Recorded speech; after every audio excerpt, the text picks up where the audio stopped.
اعوذ باللہ من الشیطان الرجیم، بسم اللہ الرحمن الرحیم۔ السلام علیکم عزیز طلباء و طالبات۔ سورہ انفال الدرس الثانی الف، آیات نمبر 29 تا 37۔ آج ہم اس کی کلمات و تراکیب کریں گے اور سبق کو پڑھائے جانے کے عمل میں امید کرتی ہوں کہ آپ کو یہ نقطے اچھی طرح سے سمجھ آ گئے ہوں گے، لیکن پھر اعادہ کیے دیتی ہوں تاکہ آپ کو مزید اس کی اچھی طرح سے سمجھ آ جائے، اور انشاءاللہ جب میری اور آپ کی ملاقات ہوگی تو پھر ہم ان کو ایک بار دہرائیں گے دوبارہ، اور پھر اس میں سے ایگزامینیشن پوائنٹ آف ویو سے میں آپ سے ٹیسٹ بھی لوں گی، ٹھیک ہے؟ تو شروع کرتے ہیں۔ کلمات و تراکیب، یہ دونوں الفاظ جمع ہیں، کلمات کلمہ کی، تراکیب ترکیب کی، ٹھیک ہے؟ تو یہاں پہلا لفظ ہے ہمارے پاس یثبتو، وہ قید کر دیں۔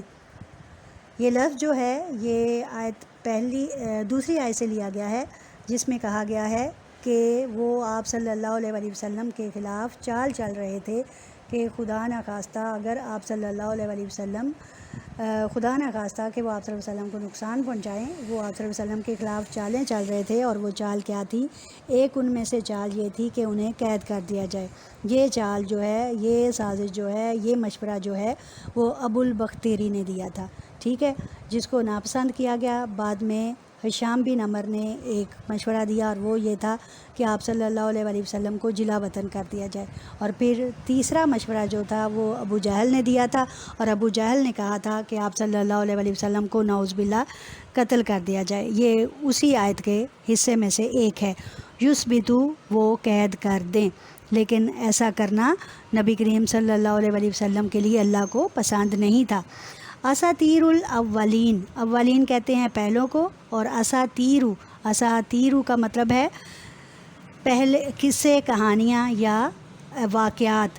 یہ ورڈ اسطورہ کی جمع ہے، اور جس کا معنی ہے گزشتہ لکھی گئی چیز، یا جسے ہاتھ سے لکھا ہو یا پہلے سے لکھے گئے واقعات۔ یہ بھی میں نے آپ کو پچھلے سبق میں بتایا کہ نضر بن حارث ایک شخص تھا کفار میں۔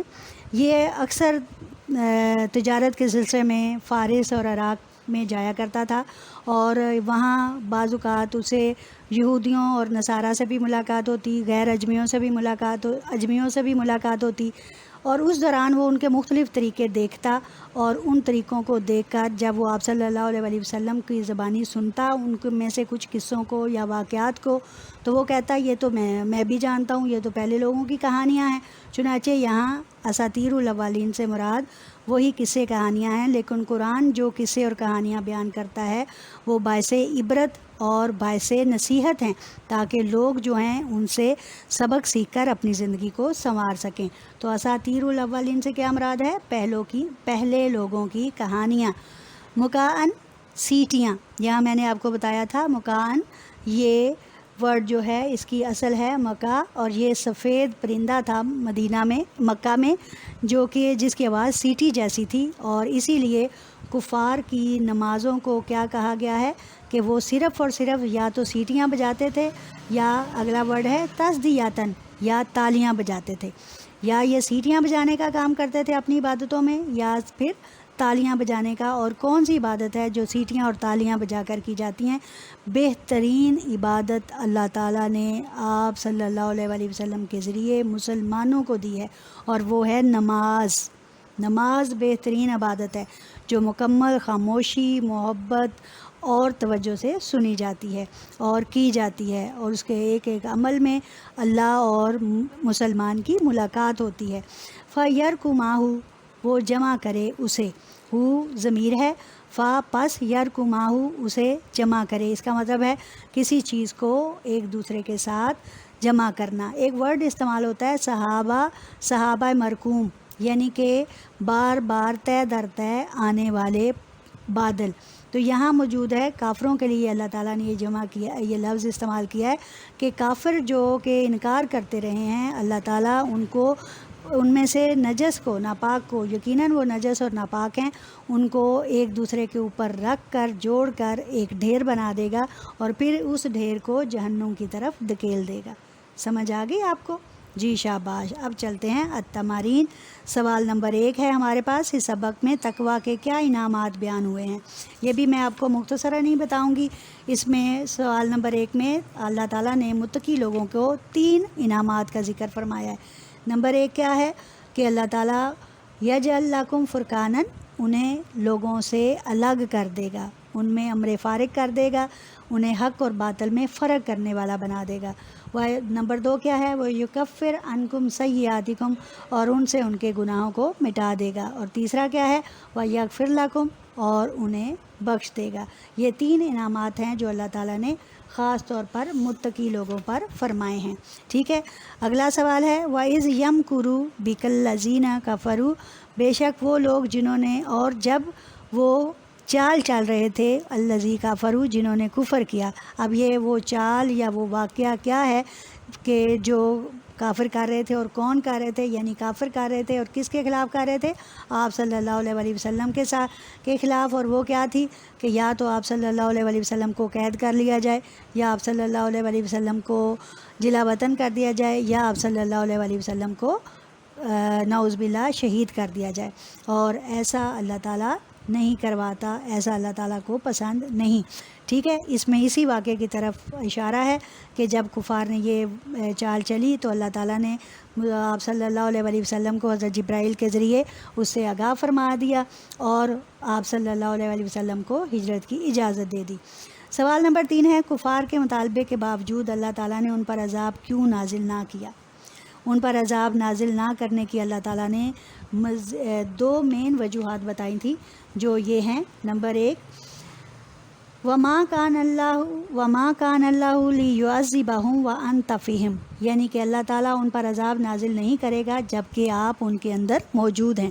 اور دوسرا عذاب نہ بھیجنے کی وجہ کیا ہے؟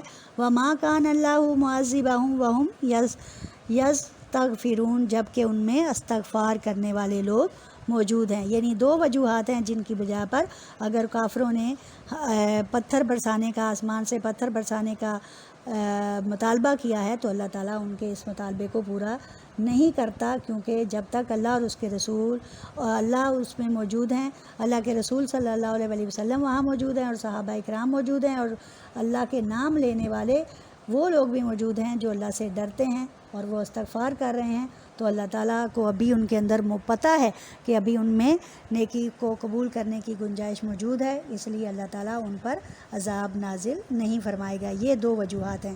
اب اگلا سوال ہے ہمارے پاس السوال الرابع، مندرجہ ذیل عبارات کا مفہوم بیان کیجیے. یہ تقریباً وہی عبارات ہیں، میں آپ کو دوبارہ ان کو کرائے دیتی ہوں. وَمَا كَانَ اللَّهُ، وما اور کیا کان اللہ ہے کہ اللہ لیعذبہم کہ نہ دے اللہ عذاب، وانتم فیہم، وما کانا اور نہیں ہے اللہ تعالیٰ، بیٹا دوبارہ سنیں اس کو، وما کانا اور نہیں ہے اللہ تعالیٰ لیعذبہم کہ وہ ان کو عذاب دے، وانت فیہم جب کہ آپ اس میں موجود ہیں، وما کان اللہ اور نہیں ہے اللہ تعالیٰ معذبہم ان کو عذاب دینے والا، وہم یستغفرون جب کہ ان میں استغفار کرنے والے موجود ہیں. ابھی میں نے آپ کو اوپر سوال نمبر 3 کے جواب میں یہ تفصیل سے بتا دیا ہے. ٹھیک ہے. اب اگلی آیت ہے ان الذین کفروا، بے شک وہ لوگ جنہوں نے کفر کیا، ینفقون وہ خرچ کرتے ہیں، اموالہم اپنے مالوں کو، لیصدوا تاکہ وہ روکیں، عن سبیل اللہ اللہ کے راستے سے، فسینفقونہا پس ان قریب ان کا خرچ کرنا ان کے لیے، ثم پھر تکون ہو جائے گا علیہم ان پر، حسرتاً حسرت، ثم یغلبون اور پھر وہ غلبہ پا لیے جائیں گے. اب یہاں پہ ان لوگوں کے بارے میں کہا جا رہا ہے کہ جنہوں نے مسلمانوں کے خلاف لڑنے کے لیے کفار پر پیسہ خرچ کیا کہ وہ مسلمانوں کو اسلام کے راستے سے روک سکیں. تو اللہ تعالیٰ فرماتے ہیں کہ ایسے لوگوں کا مال خرچ کرنا ان کے لیے باعث حسرت بن جائے گا، اور انہیں افسوس ہوگا کہ ہائے مال بھی خرچ کیا اور ہاتھ بھی کچھ نہ آیا. چنانچہ وہ اس چیز کے لیے ان کا مال ان کے لیے باعث حسرت بنا دیا جائے گا. اللہ تعالیٰ ہمیں ایسے خرچ سے بچائے اور ہمیں ہمارے اندر نیکی کی صفات پیدا کرے، اور ہمیں بھی اس چیز کی طرف ایک توجہ ہے کہ مال خرچ کیا جائے تو نیکی کے کاموں پر خرچ کیا جائے، فضول خرچی میں، اسراف میں، تبذیر میں مال کو خرچ نہ کیا جائے، کیونکہ یہ کسی بھی غریب کو دے کر، کسی محتاج کی مدد کر کے اللہ تعالیٰ کی خوشنودی حاصل کرنے کا ذریعہ ہو سکتا ہے۔ اللہ تعالیٰ ہمیں اس سبق کو سمجھنے، اس پر عمل کرنے والا بنائے، اور اللہ تعالیٰ آپ کو اپنے حفظ و امان میں رکھے۔ دعاؤں میں یاد رکھیے گا۔ وآخر دعوانا الحمدللہ رب العالمین۔ اللہ حافظ۔